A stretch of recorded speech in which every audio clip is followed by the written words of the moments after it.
एक बहादुर लड़की की कहानी है जो एक चीता को पकड़ने के लिए जंगल में जा रही है। वो लड़की नामुराद नाम रखती है। नामुराद छोटी सी चीता को पकड़ने का ख्वाब देखती है। चीता के पकड़ने का ख्वाब देखना इस लड़की की देर तक रही है।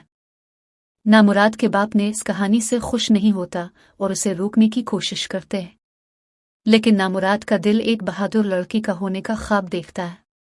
इसने तैयारियां शुरू कर दें और खुद को लड़कियों के लिए मजबूत बनाया। नामुराद चीता के पीछे जंगल में जाती है।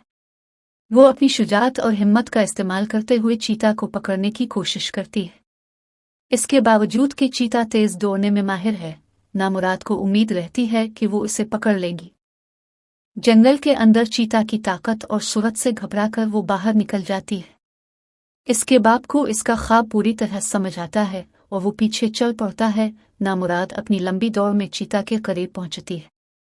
इसके बाप की मदद से वो अच्छी तरह तैयार होती है और फिर चीता को पकड़ लेती है। नामुराद बहादुरी और जज्बाती पीदलियों के जरिए एक चीता को पकड़ने के काबिल साबित करती है।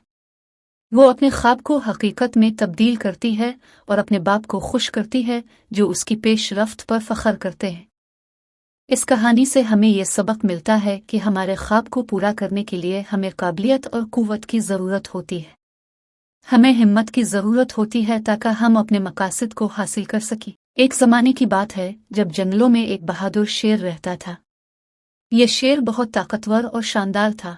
लोग इसके बारे में सुनते थे और उसके खौफ से कांपते थे। एक दिन शेर की किसी अचानक अपनी ताकत पर बहुत गिरवर हो गई। इसने सोचा कि वो दूसरे शेर को भी शिकस्त दे सकता है, इसलिए इसने जंगल में एक दूसरे शेर की तलाश करने का फैसला किया। शेर जंगल के सामने जब एक और शेर आया तो वो बहुत खुश हुआ। दोनों शेरों ने एक दूसरे को देखा और फौरन लड़ने की तैयारी की। लड़ाई शुरू हुई और दोनों शेर अपनी ताकतों का इस्तेमाल करते रहे। लड़ाई में वो दोनों एक दूसरे को डगमगा रहे थे और जंगल में धर्मक्का मचा रहे थे, लेकिन देर तक लड़ाई जारी रहने के बावजूद कोई शेर किसी भी तरफ पेशरफ्त न कर सका। दोनों शेर घबरा गए और थक कर बैठ गए। एक पिराने लियोन ने उन्हें देखा और अपनी मशवरत दी कि तुम दोनों एक दूसरे को हरा नहीं सकते, क्योंकि तुम लोग अपने तबीयत के खिलाफ लड़ रहे हो। तुम मुखलिस बनो और एक दूसरे को कबूल कर। शेरों ने इस पीर की बात पर गौर किया और उन्होंने अपनी लड़ाई मतवक्फ कर दी। वो दोनों दोस्त बन गए और जंगल में एक दूसरे को साथ में रहने की इजाज़त दी। इस कहानी से हमें यह सबक मिलता है कि कभी कभी हमें अपनी ताकतों का इस्तेमाल करके दूसरे लोगों को नुकसान पहुंचाने की बजाय उनकी मदद करनी चाहिए। हमें दूसरे लोगों को कबूल करना चाहिए और उनके साथ में एक दूसरे की मदद करनी चाहिए ताकि हम सबको एक खुशगवार जंगल में रहने का मौका मिले। एक बार की बात है, एक गांव में अंधेरी रात का दौर था। लोगों के दिलों में खौफ और परसरारी की लहरें मची हुई थीं। अंधकार ने पूरे गांव को लपेट लिया था और हर शख्स दरख्तों के फलों से जमीन पर गिर रहा था। इस रात के दौरान एक बच्चा ने अपने दोस्तों को एक घर में बुलाया जो गिवनिटी से भरा हुआ था।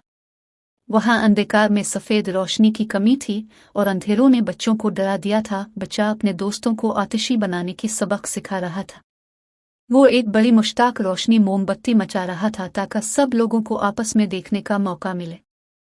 बच्चों ने अपनी आतिशें जमा की और घर के किनारे एक छोटे फले फूले मैदान पर रोशनी बखेरने शुरू की। जब बच्चों ने आतिशें रोशन की तो सारा मंजर रोशन हो गया। लोग अपने घरों से बाहर निकले और एक दूसरे के साथ मिलकर खुशी मनाए। उन्होंने गीत गाए और रक्स किया। रात का डर खत्म हो गया और रोशनी की बादलों ने अंधकार को मिटा दिया। लोग इस रात को याद करते रहे क्योंकि इस रात ने उन्हें दिखाया कि रोशनी की ताकत हमेशा अंधकार को शिकस्त दे सकती है। रात के अंधकार से निपटने के लिए सब्र, हमदर्दी और मोहब्बत की ज़रूरत होती है। इस कहानी से हमें यह सबक मिलता है कि हमें हमेशा उम्मीद के साथ रहना चाहिए। अंधकार की तरफ देखने की बजाय हमें रोशनी की तलाश करनी चाहिए। हमें अपनी ताकतों को जमा करना होगा ताकि हम अपनी जिंदगियों में तब्दीली ला सकें और दूसरों को भी रोशनी के मनाजिर पेश कर सकें।